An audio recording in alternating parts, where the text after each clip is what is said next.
Welcome to Inside the Program, presented by Academy Sports and Outdoors. I'm Joe Cook, got Eric Naleen. We're bringing you the latest from the Longhorns' first few practices of preseason camp, and we have a very special offer to talk about. Make sure you head to Inside Texas, join for just $1. Your first week is only $1, and if you do that, your Inside Texas membership will give you access to a complimentary year of The Athletic. So get Inside Texas for $1 for your first week, and as a bonus, your membership includes a complimentary year of The Athletic. You'll also get all the best Inside Texas has to offer. That's recruiting updates. That's the latest team info. That's coverage as Texas approaches its first scrimmage of the preseason, and continued coverage of Texas Longhorns training camp as the countdown kickoff to the Ohio State game continues. And make sure you buy our guy Paul Wadlington's Stinking Texas Football full preview. Every position, every player, every opponent on the schedule, every SEC team. And Eric Naleen has a look at the 2025 recruiting class. Some of those guys we'll be talking about today. So to go over what we're talking about today, new name to know at that star position, the latest on Ryan Wingo and DJ Campbell, CJ Baxter already being ahead of schedule, and some standouts from both sides of the ball from some early practices.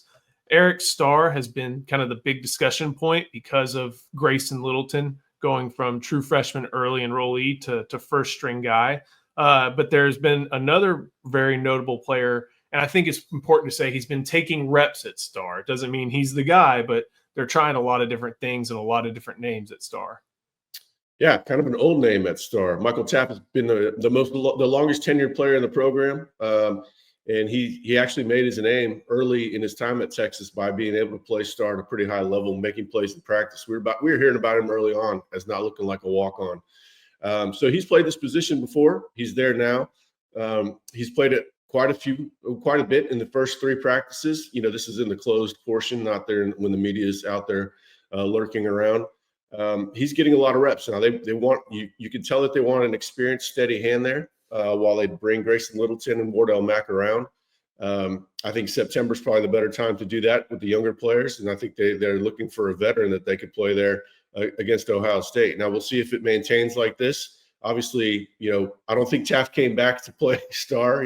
He's all second-team All-American safety, but he's also a very selfless player.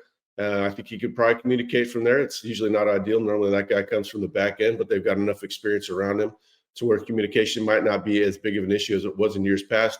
We'll see if this holds to form, but right now he's playing there a lot. And I should note when he's at safety, usually with Jelani. When he goes to Starr, it's Jelani with a mix of Derek Williams, Jordan Johnson-Rebel, and Xavier Filsaime. Do you see this more as kind of preseason tinkering until it isn't, or how are you kind of looking at this? I think it might be a mix of both. I do think they want that veteran presence that they can plug and play there when needed. Obviously, versus San Jose State, UTEP, and Sam Houston, they could probably get away with Grayson Littleton there, no problem. Wardell Mack there, no problem. Right now, I think they are trying to figure out the best way to go about it. I think they originally wanted Jelani McDonald there. That doesn't sound like it's been in the cards of late. Maybe that changes later in camp. Maybe it changed today or changes tomorrow. We don't know. That's why we have to keep tracking these things. But when they moved the Starr room into the safety room, that was kind of a light bulb moment that, okay, a safety playing there is definitely real. It's just a matter of who's it going to be. And I think with Taft, everybody knows he was a corner at Westlake, picked off Quinn twice. So he's definitely got coverage ability. This is a position that asks for a significant amount of coverage. And I think if Texas kind of continues to be a three or a single high team, you see the boundary safety and the Starr rotate enough to where maybe Taft moves back and whoever's at boundary safety rotates down. So it's not like it's a position or an area, as you've mentioned, where he's unfamiliar or a role he's unfamiliar with. But him being there full time would be a little bit different than what we may have come to expect entering the season. Yeah, he's not he's not going to have the man coverage skills that Jalen Gilbo had last year. Certainly not Jahdae Barron, but he's going to be able to do some of the things that Barron did. That 2022 year when Barron had an absurd amount of tackles behind the line of scrimmage, blowing up screens and run plays. I could see Taft raising hell in that way. If he's matched up against a speedier slot, that might be a little bit tougher for him, even though I think he does have really good short area quickness. we'll see. He's got the intelligence for it. And we should note that Dwayne Aquino really likes to play matchups. So when you hear that, you know there's going to be a lot of different body types that get looks there. So it's not going to be a one size fits all. At least it doesn't sound like. But when you play matchups, you're going to have different skill sets, different types of bodies, different types of athletes. And when they want to, if they're going to play a run heavier team, you might want Taft there instead of Grayson Littleton. Let's keep going. Talk about some of the guys who their practice status was not in question, but they weren't at practice when we had a chance to view it on Thursday. Ryan Wingo was out. Justin Wells broke that news over on Inside Texas. We also didn't see DJ Campbell there at right guard. Any big reason for concern here? I think the program called it personal reasons. I know in the era of NIL, it may sound like, oh, they're holding out. And, whether you're a Bengals fan or whether you're looking at some other or a Tennessee fan, holding out looks like this is a far cry from that, it sounds like. And just, kind of going through some early rigors of camp, it sounds like. Yeah, personal reasons could be anything. This day and age, when I hear personal reasons, you think it's something like depression or something. That's certainly not it with those guys. So, they weren't back on Friday. I know that somebody said that they were, but they might have attended practice, but they weren't actually practicing, which there's a major difference there. Saturday, as we film this Sunday morning, I haven't heard whether or not they participated Saturday. We reported that Wingo was unlikely and probably expected back Monday. I'm not 100% sure on Campbell. I would assume that they're in the same boat, pretty much the same time to return. But that's just a guess. But Wingo is expected back on Monday. There's nothing really to worry about long term. Both guys need to have a good camp, right? They're two of probably the 10 most important players in the entire program. When you talk about having to have the offensive line humming, and they need they need some leadership. DJ Campbell stepped up and sort of filled some of those voids created by losing four guys. Ryan Wingo has got to be a pretty much dominating force this season for Texas to achieve its goals. Archman needs a deep threat. The team needs you saw what Jeremiah Smith did for Ohio State last year. We all saw what Ryan Williams in his freshman year was able to do for that passing attack in Alabama. Texas needs a player like that. Wingo has the talent, so he can't afford to miss too many practices. But right now, I'm not concerned. We'll track it. I'll probably know today in a couple hours whether or not either participated last night. Again, we don't think Wingo did, but we're not so sure on Campbell. As far as the guys that stepped up, we got to see a look at maybe what happens on the offensive line and at wide receiver. I think we expected Parker Livingstone being that fourth guy to step into that role. But as far as Campbell goes, that moved Cole Hudson over to right guard and then brought Connor Robertson up to center. Any thoughts on that? As Connor Robertson's been a name that we've thought, hey, if he's able to get to a certain level, maybe that changes how the interior looks. Yeah, well, I go back to Livingston. Livingston's been running with the first team all week, as far as we know. So this was a chance for Emmett Mosley to come in and play for Wingo, who had been backing up Wingo. Livingston's looked really good. Mosley, good route runner. I don't know. I tend to think that Livingston has higher upside than Mosley, but Mosley does a lot of the softer things that might be harder to discern with the naked eye to the regular fan that comes up on tape. Coaches like. As far as O-line, yeah, Connor Robertson, we've been hearing for the last 8 months, maybe even before that he looks like he's playable. Like they can go. It's a whole lot different than when we saw him playing against OU when he was thrown to the wolves when Jake Majors was hurt in that tragic loss.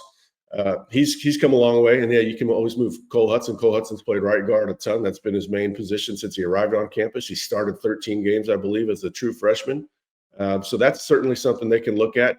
I think, given how they like to prioritize playing veterans and experience, you would think that they could go with Connor Robertson at center and Cole Hudson at right guard and not drop off too much. Before we keep going, got to show some love to our sponsor. That is Academy Sports and Outdoors. All right. Who's ready? I'm open.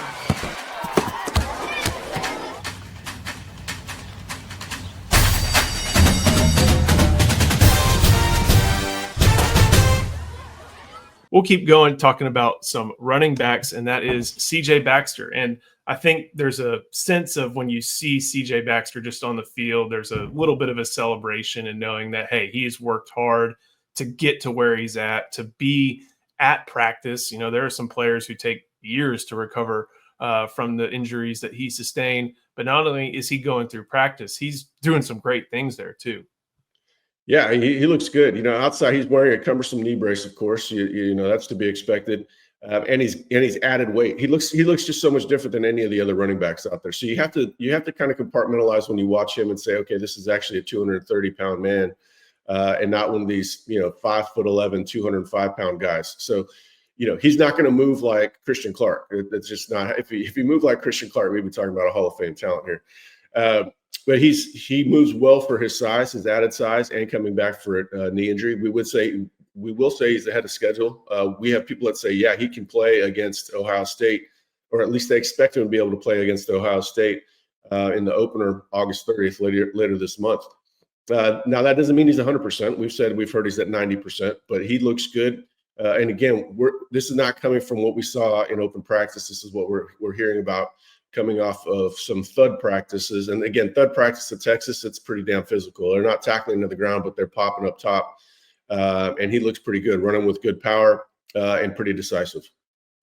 This one is always going to be an interesting one just because of the perceived change or not change, but the addition of more gap schemes. But no matter what, and we heard Kyle Flood talk about this the other day, it's not like they're going to go like 70-30 in a wide direction. CJ Baxter still needs to be able to figure out his zone targets and things like that. But what did you take from the fact that I think Sarkisian said that CJ Baxter was the one that addressed the team on, I guess it would be Tuesday night, right before the first practice. It wasn't Arch. It wasn't on the offense, at least. It wasn't Arch. It wasn't someone like Trevor Gooseby, DJ Campbell. It was CJ Baxter who stood up and was like trying to tell people what was expected from them during camp. Yeah. I go back to what we were writing in the during the summer, where Trey Wisner was kind of like the Rashawn Johnson, and Baxter to kind of assume that Bijan Robinson role, that type of leader, sort of inspirational sort of guy. That's a takeaway there. The team respects him, the team loves him, the team is pulling for him after the injury last year. He's a likable guy, he's a driven guy. He's got a pretty. It's amazing where he's come, given his backstory, his upbringing, not the easiest upbringing. So everybody's cheering for him, and that's going to be a guy that you listen to. But he's also paid his dues. Everybody's seen how hard that he's rehabilitated. They see the type of shape he's in, how far he's come in such a short time relative to the injury, and he makes for a great person to do that. But yeah, he does have those leadership intangibles. He's got a good story to pitch these guys. Hey man, if I'm out here giving it my all after what happened last August, then I expect the same out of everybody else. And Sark has always had a soft spot for this guy. Remember, he was going to start ahead of Jonathan Brooks, which really caught us by surprise. And then he got hurt. Brooks went off. And we're all thinking, yeah, that Brooks kind of seemed like the best running back. Sark has a clear soft spot for Baxter, but also I think it's part of that is that he fits the scheme of what they're trying to do. And as far as running inside zone, yeah, he struggled with that his freshman year. He was making great strides in the spring. He was making good strides early in August before he got hurt. They feel he's a lot more comfortable in zone than he was as a freshman. But yeah, we're probably expecting him to be a little bit more comfortable in gap schemes. That's really how he's made his name as a recruit. But right now, I'm sticking with what I've said about it's going to be a buildup for him. Sark is playing the long game. Sark wants this guy in January, dropping the hammer on people in the fourth quarter. But he can play against Ohio State. We feel confident about that. And the way he's getting reps in practice right now, where it's sort of a 1A, 1B with Wisner, we expect him to play. We wouldn't be surprised by him playing quite a bit, just given the level of reps he's already getting. Last but not least, some standouts from some early practices on both sides of the ball, plus some other notes. You identified a linebacker and a non-Arch Manning quarterback as guys who had some good days early. Yeah, well, Arch has had a good spring block, a good August practice session already. Or it's July, I guess. Whatever, man. We need to come up with some uniform name for what happens. Preseason camp, I'm telling you. Preseason works. Yeah, I might just have to go with preseason. That I don't know. Fall camp just goes back to that's there's a romanticized fall camp notion of the leaves turning and all that, but we're in August. It's August 3rd. Trey Owens had a good practice. If this is coming from Friday night, we're still going to get notes from Saturday night. We're filming this Sunday morning. He had a good practice.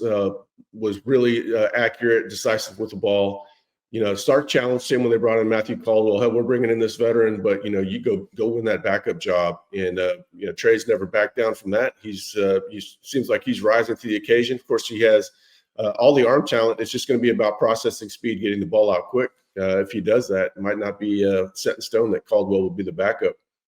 And then the defensive guy we heard about, Leon Lafau, looks just really good in zone coverage. They said it's like having an extra DB out there when Leonga's dropping in the zone. Very smart, uses his eyes well, communicates with the secondary well, just on the same page with everybody. And again, it's like having another DB out there. So I'm thinking he might have 4 picks like Jalen Ford had what was that 2023. Don't be surprised when Leonga gets his hands on a lot of footballs this year. Do you think that kind of dynamic with I don't want to say thumper, because at Mike you want Anthony Hill, but you want these multifaceted guys just who can go forwards and backwards. But at Will, maybe you want that, okay, you're a little bit more coverage heavy, and then at Mike, okay, you're a little bit more downhill centric, because we've seen that with, like you mentioned, Ford and Overshone. Ford and Hill did that a little bit because of some simplicity at Will. Now with Hill and Lafau, one's strengths are a little bit different than the other. Do you think that's something we'll see going forward? Because there's that Ty Anthony Smith, there's Bo Barnes, there's linebackers who look kind of like these two do. Do you think that's a dynamic that we'll see going forward? Well, he'll still have to cover a lot of space, and he's got to have to continue to work on his drops. And there's no doubt about that. I think what they like Leonga in these situations is it allows them to blitz Hill. Obviously Hill's one of your best pass rushers on the entire team, so you want him playing downhill in passing situations. At the same time, you have to have the coverage in the back end to match it. I think they play off each other very well, but at the same time, I'm expecting Anthony Hill to look a lot better in coverage than he has in the past, and I think Leonga Lafau is going to play the run better, certainly than he did his first couple of games of significant playing time last year. But I think they're both multifaceted linebackers. Yes, they're strength lean in one direction more so than the other. But Leonga is still a physical downhill player, and Anthony Hill still has all the athleticism necessary to play in reverse. So, I think they complement each other very well. And yes, they do have a little bit differing skill sets. Today's Sunday. They're off today, right? And then full pads tomorrow, starting a big week of practice leading up to the first real scrimmage on Saturday, correct? I don't know if they're full pads tomorrow. I do know that they have been pads the last couple of practices. They are off today. Today, when they say off, they're probably still going up, getting treatment and all that for their first their reintroduction to football. There'll be some bumps and bruises to attend to. I'm not sure if they're full pads tomorrow, but I'll have that. I should have another report based on last night up today on Inside Texas. Should be good to read. And of course, if you're not a member of Inside Texas yet, join for $1. Join now for $1 in your first week. Enjoy a complimentary year of The Athletic included with your membership. But with Inside Texas, you get the best Texas Longhorns football coverage, Eric's insider practice reports, complete recruiting coverage, complete coverage of anything players, coaches, and the like say, and whatever we're able to see when the program offers windows, we'll have that too. So $1 to join Inside Texas gets you a free week. You're going to want to stick around after that. And of course, make sure buy our guy Paul Wadlington's Thinking Texas Football 2025 Longhorn Football Prospectus. Every position, every player, every team on the schedule, every SEC member, and of course, not only just a look at the college football landscape, but a look at Texas landscape with the class of 2025, number 1 ranked now on the roster. Eric, you do a great job of explaining where some of those members may fit, special teams, maybe cracking depth, and maybe in the case of Grayson Littleton and others competing for some first string snaps. So always a great read before the season. Eric, thank you so much. Thank you for watching. We'll see you next time on Inside the Program presented by Academy Sports and Outdoors.